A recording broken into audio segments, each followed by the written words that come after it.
Hi everybody, I hope everyone's doing well. Well, today I'm going to be doing a get ready with me video for you guys. It's a little bit of an impromptu video. We're going to be using the Cargo. This is the Emerald City palette. This is in palette bingo number 8. I've already done the challenge to this one where the roulette wheel picks 4 shadows for me and I have to come up with the look.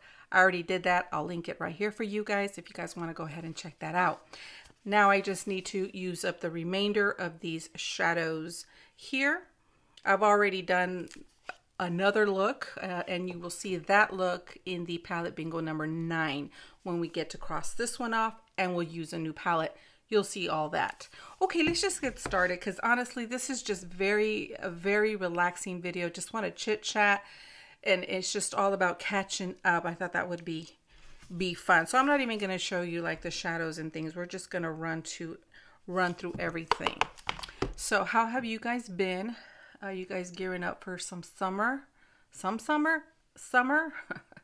It's crazy. We've had some really crazy weather, but I think that that's been the case for a lot of states.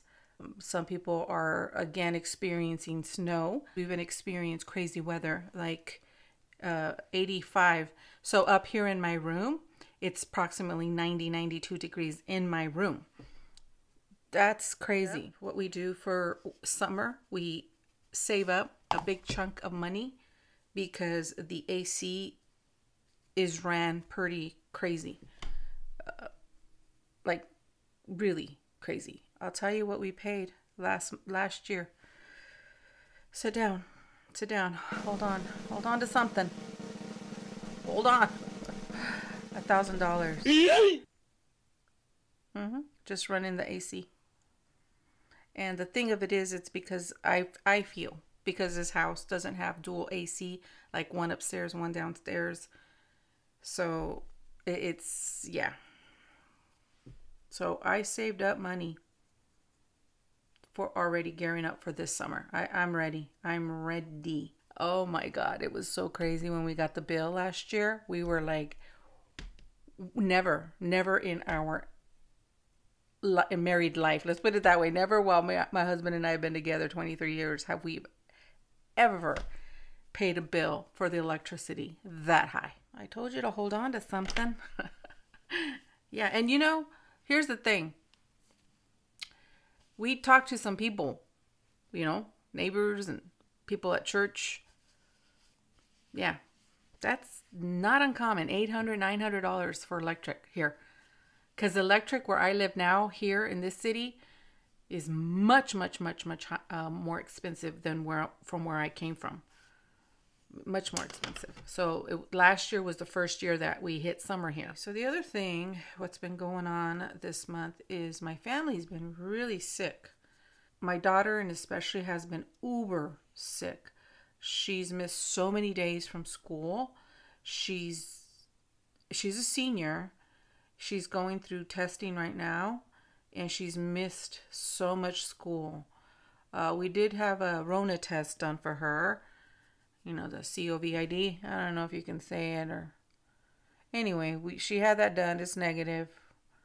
I think she's getting hit hard with really bad allergies. Really bad. She's finally feeling better. She went to school today, but she has missed quite a bit. The thing with my daughter, though, she's so ahead. She's so ahead in school. It's not like my daughter to miss school. And it really weighs on her, but I can tell that she's just been knocked with this allergies. It's just been really bad. My little guy, he has also been very sick. Not as bad. Again, tested allergies, but he twisted his foot yesterday on his tennis match. Really bad.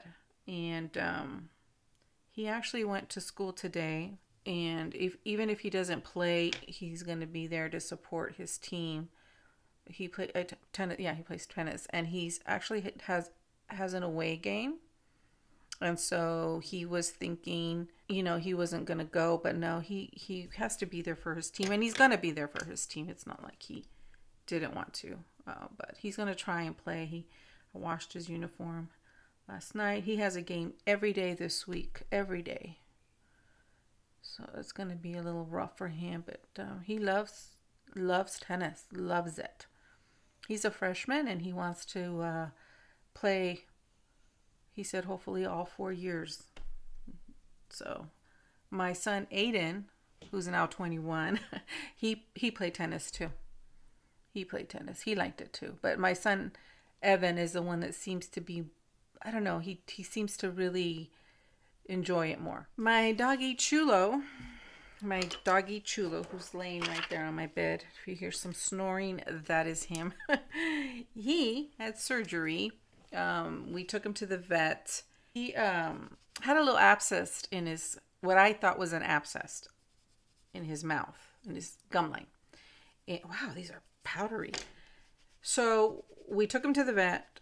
Vet said, okay, don't think that's an abscess, but he's going to need surgery. So he had surgery. He had several teeth removed, and he also had some tumors, they weren't tumors like malignant, but they were benign tumors that were cauterized throughout his entire body, on his head, one right here real close to the eye, all over.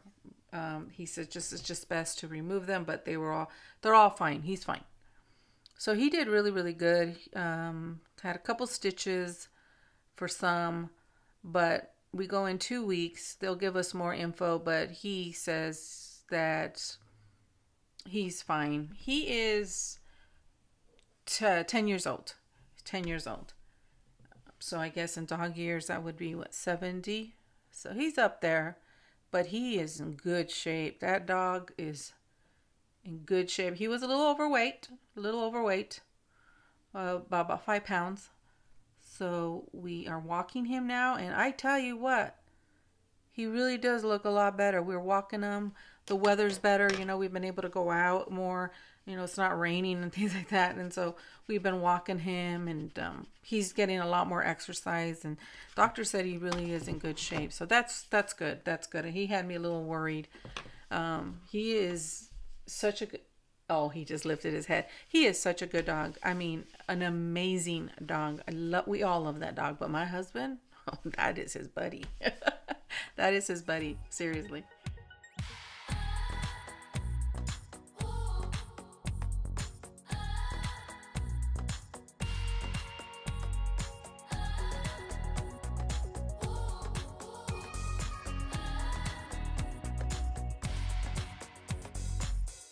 He's a respiratory therapist. You have to have X amount of experience, certain things you have to meet. It is a tough hospital to get into, okay? Tougher than the one he's was at. He applied, and he said it went really, really well. They had other applicants, and they ended up calling my son, and they offered him a position. Wow. And it was going to be full-time. Oh my gosh. It's his dream hospital. It's a lot of people's dream hospital. And a personal thing is happening in his personal life, which was making decisions tougher for him. He's got my little granddaughter, and he was just torn. But like I said, it's a dream hospital for him. He's going to school to move up, in his field. Oh my gosh, he has a lot on his plate, a lot of personal things going on as well, decisions to be made. However, because his personal life is a little bit tough, he decided to go ahead and take it for various reasons. It's going to be tough at first. It is, distance-wise it is, but he just decided to do it. He says, I'm going to move closer in between where his daughter's at and this hospital, and it's just a lot of choices.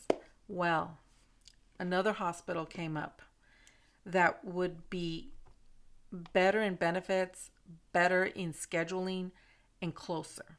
However, the hospital itself is good. It's a good hospital, okay? It's a good hospital. No, he's not even dogging the hospital or anything, okay? It's just he got into the hardest hospital to get into. You know, it is hard. So he has been torn. Well, he said, but maybe it's just not my time, you know. So, not to confuse you, he finished off where he was at to go to this one that he accepted when this one came up. He applied for it and they offered him the job. Now he's really torn between these two. He's working at this one now until he makes a decision. They gave him time in this hospital to decide. We were up last night talking about that. We were up last night discussing it because opportunities like that, they just don't come up. They really, really don't. If he didn't have his little girl, you know, then there'd be no problem. In fact, he would probably take both of the jobs because the schedules are so off. I said, well, you're crazy because you have school. No, I think I would have been able to do it, Mom. He's a very smart kid, you know. Oh, look at that. Oh. But anyway, he just called me right now. He loves it. He loves it right off the ocean. Right off the ocean, Mom. He says, oh my gosh. He says the perks that the employees have. Wow, that is some bright highlighter. He says the perks that they have here, Mom. There's a reason this hospital is sought after. And there's that. So I will let you know what if he ended up staying at his dream job, his dream hospital. I'm sorry, I'm a little vague because obviously a lot of the decisions and the way it all panned out, honestly, was because of his personal life and him trying to figure that out. It's tough. He's in a tough situation. Trust me. It's playing a big role in how he's going to manage this. It really, really is. I know he's going to do good, and we're here to support him. I'm here to help him. This is why I have the baby a lot of the times. I have to help in that regard, and I do it. So I will let you know if he ends up staying at his dream hospital, his dream job. He's already sent me pictures of the ocean and how oh my gosh, it's just amazing. Or if he goes with this other hospital, again, that is very, very good. It's more better in terms of all of that time, distance, hours, flexibility, and yeah, but it's just not that hospital, you know. But I'll let you know. My son Aiden, we'll talk about him. My son Aiden, he's doing really good. He's turned 21 last year. He's doing really good. He's at a crossroads in his life. He's got a full-time job. He's going to the gym. He's doing his things, getting healthy. He's been doing that. Career-wise, he's struggling a little bit in that. But he's keeping it pushing. He's doing good. He's gonna buy his new car here soon. He's one of those kids that doesn't really want like he's one of those people that pays everything in cash. And I tell him, you have to have a little bit of credit. So he has, but he's just one of those people that he just wants to buy the car outright. And he has a car in mind. And I said, no, you want to finance, you know, and he just doesn't want credit, but he needs it, right? We need it. So, but he's doing good. He's actually almost pretty much done with his generals, and you know, my son Aaron does help him, talks to him and things like that. My daughter Savannah is the other thing about my daughter Savannah is she's taking driving lessons. She's already passed her written, so she has a permit to drive. She does drive me around, my husband around. She does to and fro work, from school home. She's just taking the driving school. So she goes to the driving school, and then we have to do so many hours with her too before she can go take her driving test. So I told her by the end of the summer she'll be ready to go, if not sooner. She's doing really, really well. She was very nervous at first, normal stuff, and she's doing really, really well. A lot of changes, you know. She's graduating this year, and She's getting ready for the prom. I have an appointment for her tomorrow for her hair, and she wants a lot of layers in the back. And you know, she has her boyfriend, and a lot of she's got a lot of colleges that have been reaching out to her.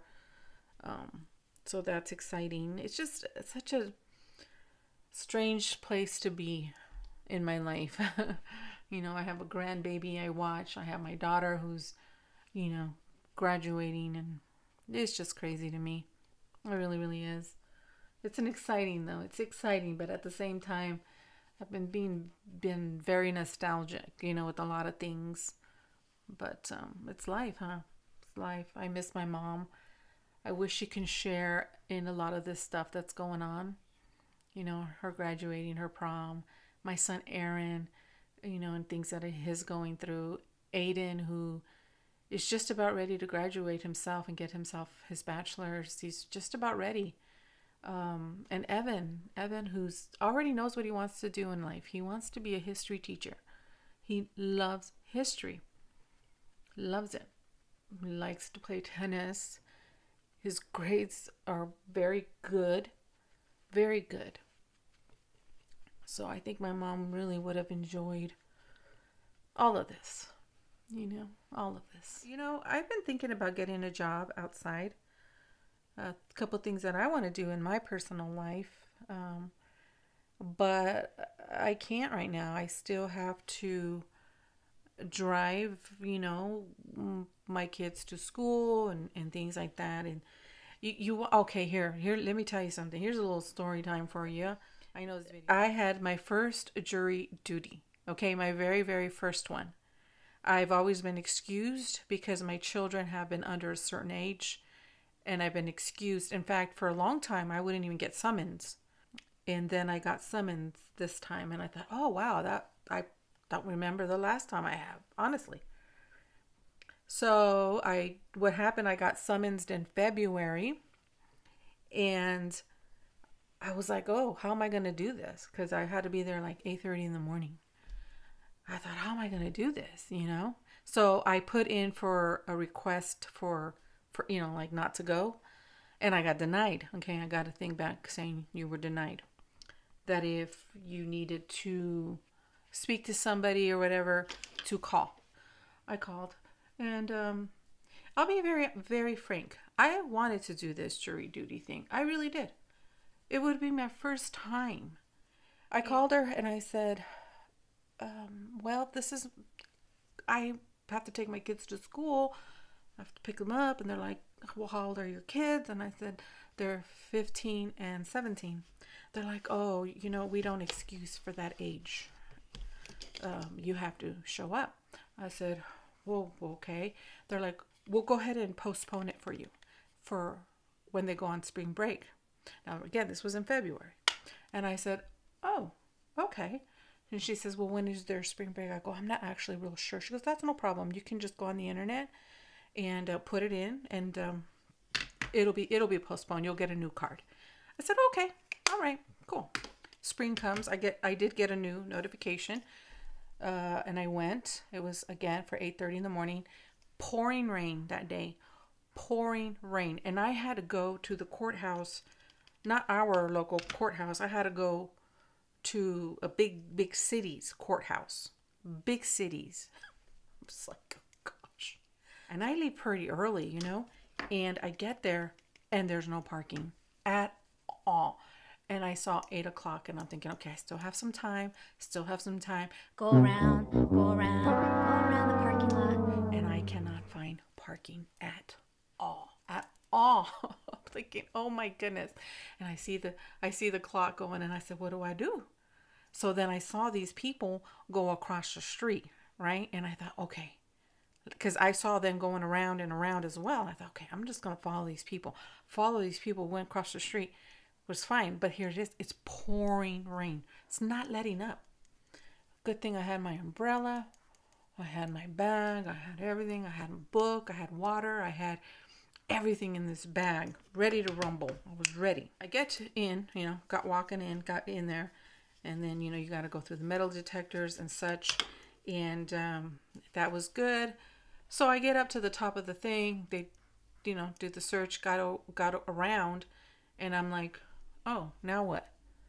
There was no like sign, jurors this way or anything. So you see these monitors on the wall and different names popping up and cases and things. And I'm like, so another lady, myself, we're standing there going, what are we looking at? Like, is our name going to pop up? What are we looking at? And so finally somebody was walking by and the lady stopped the person and they said, oh, no, this is for cases. You got to go all the way to the end. Mind you, there's no sign that says jurors proceed this way. Nothing.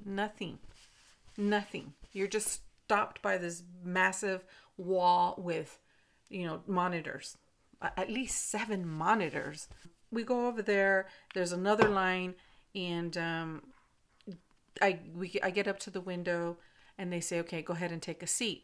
So they take your card and everything, and then you go take a seat. This room was massive. It almost looked like an airport, where you sit at the airport. Massive. And they had in the center of the room, right in the center, they had at least 20 TVs, front and back. And I thought, whoa, that it was huge.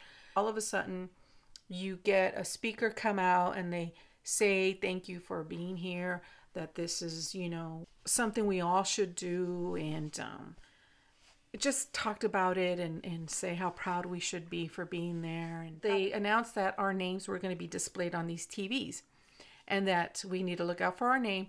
And then that would be the group number that we would be. Okay. I see my number and I'm in group B. Okay. So I'm in group B. There is a total of group A, B, C, and D. Group A was dismissed. Like right away. Like not even, I mean it, like got there around 8:30, around 9:15, they were out. Dismissed. Okay. Group B. Me. There's like, okay, Group B, your case got picked up. You have a 15-minute break. You can go to the restroom. You can go next door to the snack bar. Just be back within 15 minutes. So I thought, oh, okay. Again, never had jury duty ever, right? So I said, oh, okay. Yay, got picked up. Yay, right? So come back and there for at least another 30 minutes by this point. So maybe this is about 9:50, around there, if not 10 o'clock. Group C, okay? They're all Group C. Your case has been dropped. You are ready to go. But they had to stand in line, okay? And they had to be checked off, and then they give a pink slip. This way, and then they're told that they're not going to be called for another year. So there goes Group C. So I'm sitting there. At this point, they actually put the TVs on. They actually put on the Food Network, and I started watching foods that people eat, like bizarre foods, what we would consider bizarre, or that I would consider bizarre, and how they catch them and everything, right? So I was being occupied there. And finally, Group D, this was at least 10:30, at least, if not longer. Group D was dismissed. They got in line and off they went. So the only ones in this massive room was Group B. Oh boy. And then the waiting begins. We're sitting there. I'm sitting there. I had to go to the restroom again. I'm thinking, oh my goodness. I had taken myself a little bit of a snack, but I was like, no, I'm good. So finally at around, let's say, I would say around 11:20, I guess it was the bailiff, he comes. He says, all right, Group B, I'm ready to take you guys back. Turn off your phones. Everything has to be off. And we're going to go up to floor number 7. And here we go. Okay, I'm thinking, okay, here we go. Let's go. I'm just taking it all in, right? Get up there, get outside the courthouse or the courtroom, and we wait there for at least another 20 to 25 minutes. Yeah. Finally, we get in, we sit down. They had to bring in chairs. The people were sitting on the jury box. We were sitting out on the floor, and then there was people standing up. I think in our group, there must have been at least 55 plus people. Again, is that a lot? I don't know. I've never done this before. I just thought that that was a lot, right? So I got to sit way in the back at the very last bench at the very end. Okay, that's where I got. So we got to meet the prosecuting attorney, defense attorney, the people, the person from this particular place, and then the people that were bringing the case. We got to meet them. We got to meet the judge. Very nice, but very stern, very quick, very prompt, but very, very funny at the same time. So at this point, they're doing some things, talking, He finally talks about the case, and he says, I'm going to lay out the case for you guys because I'm going to release you guys for lunch. By this point, our lunch was a little off. It's like late. And he says, I'm going to let you guys go for lunch, but I want to give you the case. I'm going to give you the time frame. I'm going to give you everything. And then you are going to go to lunch. You're not to speak to anybody about it. We got sworn in. You're not allowed to speak to anybody, not even amongst yourself. Don't call any family members. You're not allowed to do anything. If you see these attorneys in the hallways, do not smile at them. Do not say hello to them. I mean, it was like, you know. He says, just go to lunch, ponder it, and come back. Let me just tell you, the first thing, it was about the Rona. It was punitive damages for a case about the Rona. The person is unalive. And the son was bringing the case to trial. And I thought, oh my gosh, can I do this? I don't want to do this. You know, I think out of everything possible, it just, my mother passed from the Rona. My brother passed from the Rona. I still cry. It still hurts me. Yet I made it. I sometimes still ponder that. And I thought, oh my gosh, how can I do this? So he lays that out. And then he goes through the whole witness list. And he says, if any of the names you potentially recognize, there was like 2 pages of witnesses. He says, I need you to tell me. And even if it's not the same person, I just need to know. So he ran through that. And then he also said, this is going to be about a 2-week case. He says, usually my cases are 3 days and we're done, but not this one. So we go to lunch. I'm sitting in my car. Pouring rain, guys. Pouring rain. I thought, oh my gosh. So anyway, I took off. I go to Jack in the Box and I'm sitting there and I thought, you know what? I'm going to go back to the courthouse and I'm going to eat in the parking lot because it's raining and pouring and everybody was leaving for lunch. I thought maybe I can get a parking at the front. Well, I wasn't the only one with that idea. I saw other jurors do the same thing. Anyway, I did get parking at the front and pondering it, we go back. Okay, we go back and I'm thinking, what am I going to do? What am I going to do? 2 things. How am I going to come? I mean, I take my kids to school.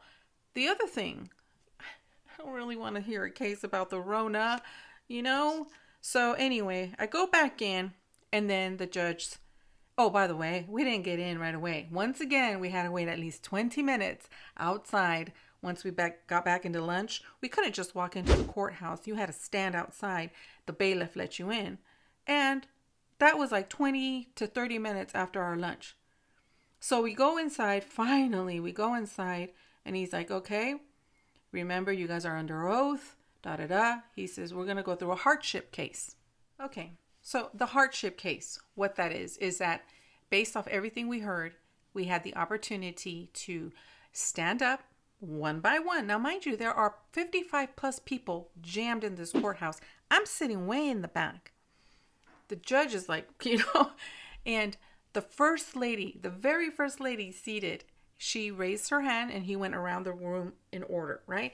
She raises her hand and she talks about how her uncle passed from the Rona a year and a half ago. And she breaks down crying. And she's like, I don't think I can do this. She was about, I would say maybe 60 years old and approximately. And she's like crying. And the judge is not going at her, not like that. But he was saying, look, we're all going to have situations where this and this and that. We need to be able to hear facts and only facts. And you're going to get my instructions.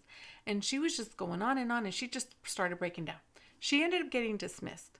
She did. They're like, I'll give her a pink slip. He says, I'm sorry for your loss, da-da-da, and she leaves. Then he pans around the room. And I'm telling you, people were saying, I work in healthcare.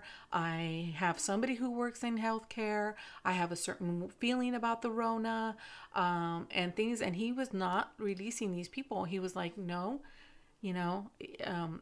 just stick around. We're going to hold you here. You're not going to be released. He did leave a lot of students go. He let them go because of the time frame. He let a lot of people that jobs didn't quite pay for that long a time. He did have something to say about that in terms of the actual companies, but he let them go. And then they were coming around towards where I was sitting. And then on this side of the room was a bunch of other people. So he was coming around the room this way. I really pondered this, guys.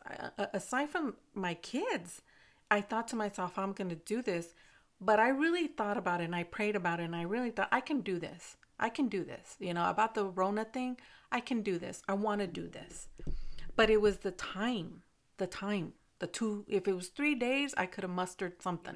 Here's the thing. When they got to us, like on our section, especially not the very front part of the section, but the very back part, we had to get a mic.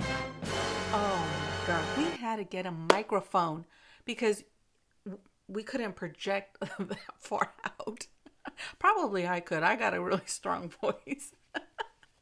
So they got to me. And I'm thinking, oh my goodness. Okay, so here's what happened.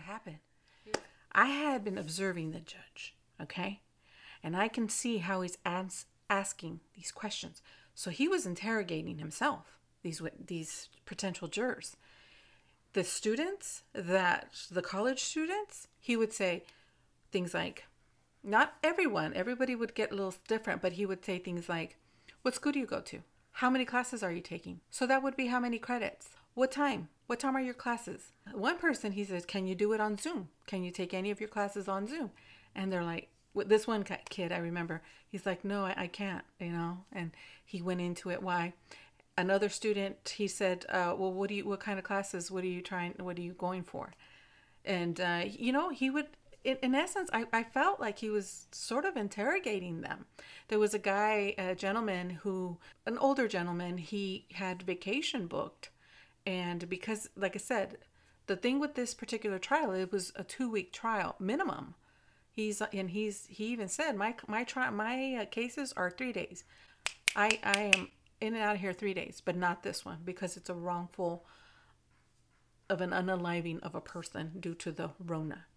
And so it's punitive damages and stuff. And so this gentleman gets up and he says, I have a trip to Taiwan and I've already booked it. He says, who are you taking? Are you taking the whole family?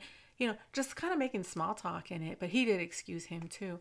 And he was very fair. It's just, you could tell that his line of questioning to your hardship, he did kind of go back at you. So here's what happened. I get the mic, I get up, I stand up, I say my first and last name, and then you have to wait because then you've already been assigned a number. So I was number 35. I get up there and I said, before though, I'm thinking, this whole time I'm thinking, okay. He's probably going to ask me this. He's probably going to ask me this, and I wanted all the information for him, and anything I said, they can look up. It wasn't, we're under oath, right? So I had to be honest, but I wanted to give it to all, and then this way he can ask me the least amount. I'm just very observant. I was just like, feeling out this judge. So I got up there, I said my name, and I said, I have 2 children. I said, one is 15, one is 17. They go to the same high school. I said, but they get out at different times. I take them to the same time, but they get out at different hours. My daughter gets out at this time. My son varies. He's in tennis. Because of tennis, he either has matches or practices. I can pick him up between 3 o'clock sometimes. Sometimes it's 3:30. Sometimes it's 4. Sometimes it's 5. And I said, he can give me a time in the morning and it'll change by the time 2:30 comes around. It'll change. I said, they don't take the school bus from the school. I said, because they charge me $750 per child to pick up. I said, so I can't do that. The other thing, Your Honor, for them to walk to the school, no, they can't. I live in this city. I live at the very edge of the city that goes to this particular high school that's not even in my city. So they would have to walk. That's far. I go, and I gave him the street. And then he did ask me, what's the high school? I gave him the high school. And he sat there and he pondered that. So they wouldn't even get there on time. I go, it's too much. And there's nobody else that can pick them up. Taking them wouldn't be such a problem. But for 2 weeks to try to have people to pick them up with the schedule my son is, it's a very difficult thing. Like, you could feel the eyes of the prosecutor, because they were standing up, they were looking at you. You could see the prosecutor, you could see the people who were bringing the case. It was the son, and I think it was his daughter, and then the defense, and then the facility, the person who represented the facility. You could just see them, you know, and you have a mic. And I said, and then the other thing, Your Honor, I said, I'm pretending I have a mic. I said, the other thing, Your Honor, is I was supposed to be here in February. I got the card. I submitted it to be, excused. I got denied. I said, I called, and they told me to come here this time, spring. And so I got the new summons, and it's now. But this is the only way I can do this. It's because they're in spring break. I have already had to postpone it because I have nobody to take them. The concern is not them being alone at home. They're 15 and 17. They could be alone. They're very, it's me having to pick them up. And this is why I postponed it originally. And now I'm here. If it were 3 days, Your Honor, I probably can try to do something. But 2 weeks, I can't for 2 weeks. And he just stared at me for a little bit. Honestly, he just kind of looked at me for a little bit. And I said to him, the other thing, Your Honor, I said, I am wanting to get a job, a little part-time job. But it is even difficult right now to do that. I go, I feel like I'm at the edge of, being able to do these things. And my daughter is driving, but she cannot drive on her own. She is in driving school. She does not have the ability to be out there driving. And my son is 15. And so I go, but I feel like I'm there. And I go, I even want to get a job, and I can't right now. Anyway, he did kind of look at me a little bit, and then he said, you know what? Go ahead and go be a mom. He says, your excuse, go be a mom. That's how he said it. And I said, thank you, Your Honor. And I got my pink slip from the bailiff and came home to pouring rain. I didn't get home till almost 4 o'clock that day. I was so exhausted from the stress. When you wait, it's not stressful, but it's a lot of waiting and waiting and waiting and waiting and waiting. And then finally to have to go up there and, we're the ones with the mic, But yeah, it was a good experience. I'm glad that I did it. And I would love to be on a jury one day just to, I don't know. I think it's a good thing to do. And he even said, he gave us a little spiel on it too. He goes, I know a lot of people can't wait to leave or be excused. He said, but honestly, think about it. If somebody you loved or somebody you knew had to be in a situation, you would want them to be judged by your peers, who can have an open mind, who can listen to facts. And it's a good thing. So that's my experience. Had a very good experience, I think. It was very trying, for sure. But like I said, I hope to do that again. And those are the updates on my life, where we're at right now with my family. My son getting ready to move out, probably May or June or something like that. And I'll let you know what hospital he ends up staying with. He's there today at the new hospital. It was his first day. It was orientation and things like that. It's only going to be like a 4-hour shift at the hospital. He'll tell me more when he gets home. My son Aiden, lots of choices coming up for him too. And my son Evan will be the only one that I'll have in grade school, what's considered grade school. He'll be the only one that I have left. He'll be going into sophomore year And my daughter graduating, go under her prom next week. I think it's the next week. No, the 20th. Or on the 20th or something. Yeah, and graduating. Can't believe it. She'll be driving by officially driving probably by June, July. She'll be able to be on her own. I mean, she can't drive anybody with her other than her parents. You know, people are 21 or older. But she can't be driving friends underage or anything like that. But can you believe that? I can't believe that. Anyways, my friends, that is it. That is everything. That's everything that's going on in my life. Hopefully I'll be able to get a little job. I would love to get a little part-time job somewhere sometime, and we'll see how next year, and I mean next year, I mean by this school year, September, because it'll only be Evan in school, and we'll see how that works out. Hopefully it'll be a little bit easier. I don't know though. I don't know. Anyways, my friends, that is it. Take care. I'll put some pictures of the eye look so you can see how it came out, and I will talk to you all very, very soon. Yeah, okay, bye.